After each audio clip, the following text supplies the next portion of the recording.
Alrighty, Biden's supposed to make a quote, major policy speech today in Poland, and honestly, I'm not sure if anything important is going to come out of it, so I don't want to wait around.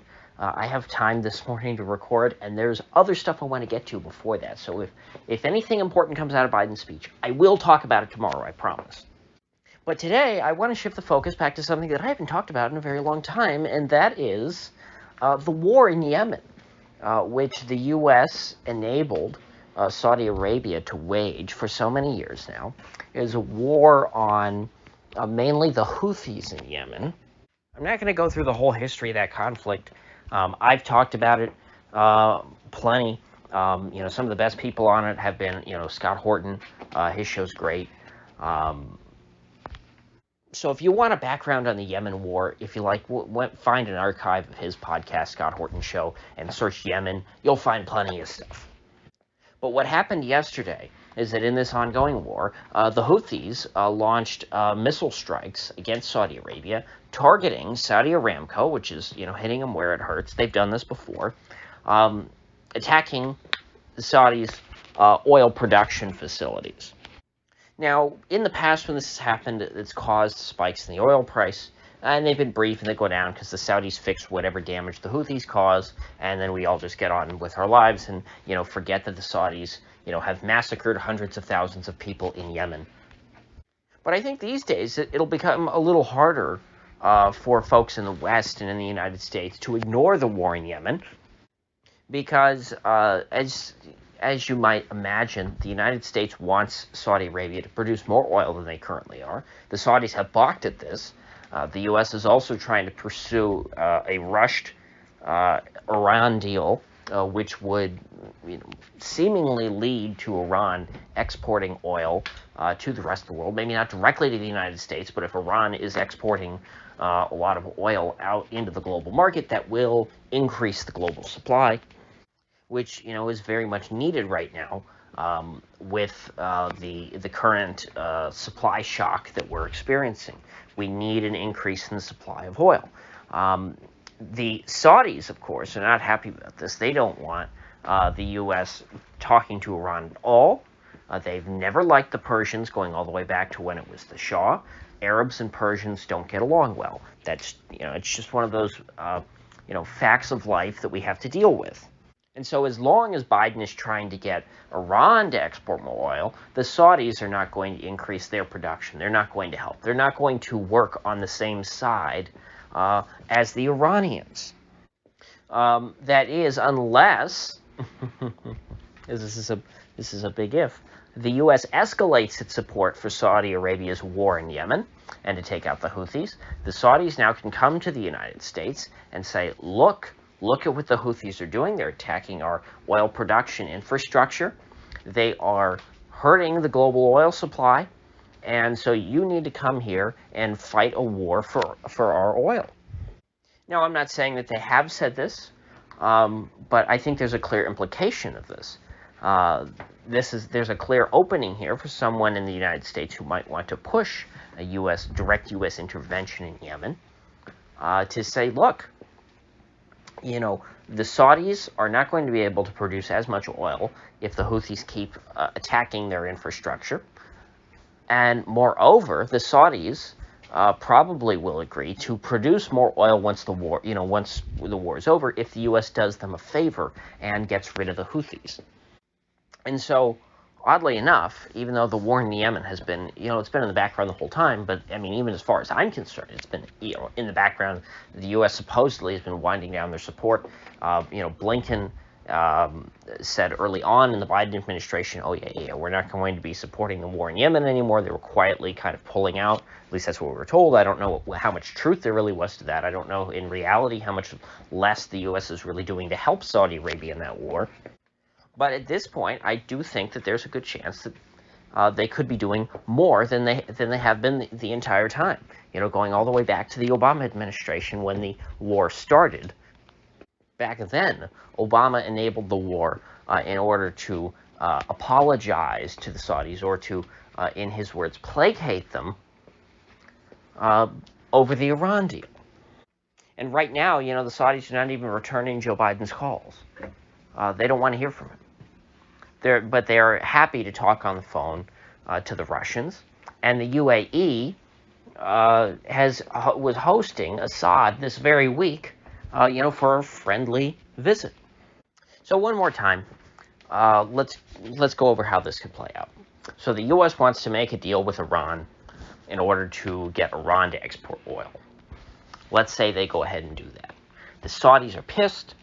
They don't, they're not going to increase oil production. They're mad that the U.S. would make friends, or even, not even make friends, but just be somewhat nicer to Iran than they have been in the past. But the Saudis have this problem in Yemen. So the Americans can come to them and say, hey, we'll deal with your problem in Yemen, but you need to increase oil production if we do. It's placate the Saudis 2.0. And right now, it's more important than it was back when Obama did it to placate the Saudis, because we need their oil now more than we have in a very long time. Oil exploration in the United States has been stunted. Investment, capex in oil has gone nowhere for quite a few years, and that's having a real impact on U.S.'s domestic oil production. Now we have the row with Russia. The only source of oil that we could, that we're not fully exploiting, that we could, in a matter of weeks, turn up the spigot, so to speak, is Saudi Arabia.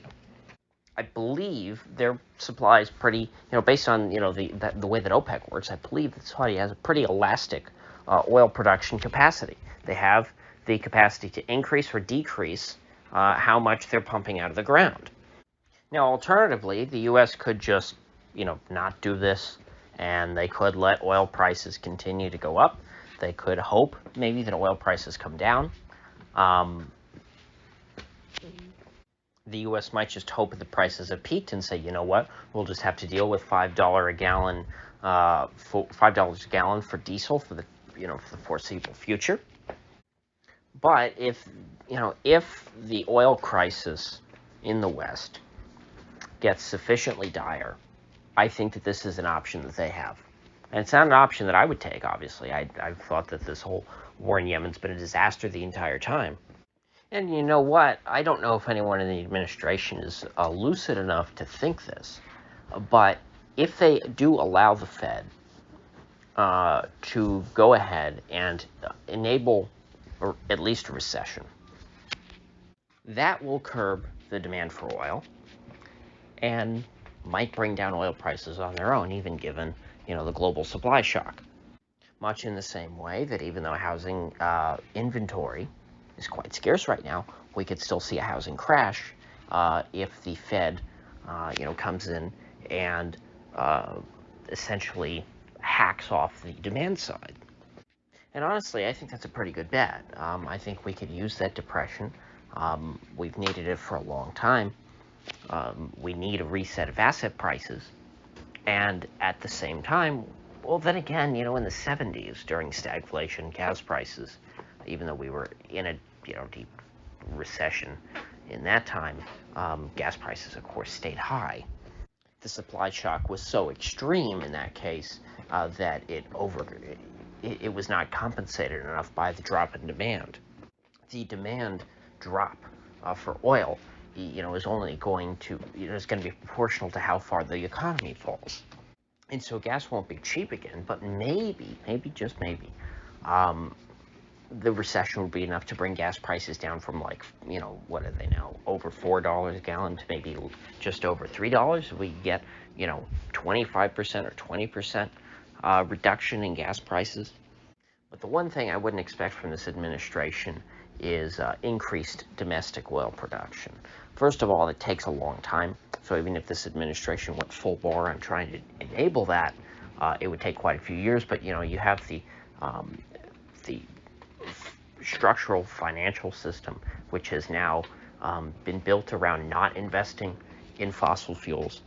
And it's something that I've talked about a lot. It's hard to attract money to this anymore because, the green agenda, the green grift has gone all in because they understand that's what governments want. And so they don't want to invest in something that the government is trying to kill. That's why imports really are our best bet because, the Saudis don't have those concerns. the Saudis have their oil. They understand that that's their cash cow, and so we can't really increase production here domestically without a major sea change, like a regime change. And I don't mean that maybe in the traditional sense of overthrowing the entire government, but we need a change in the energy regime.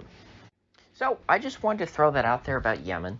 I have no indication that this is absolutely going to happen, but it's just a possibility that popped into my head this morning. So with that said, I hope there is no U.S. intervention in Yemen. And until tomorrow, I will see you folks later.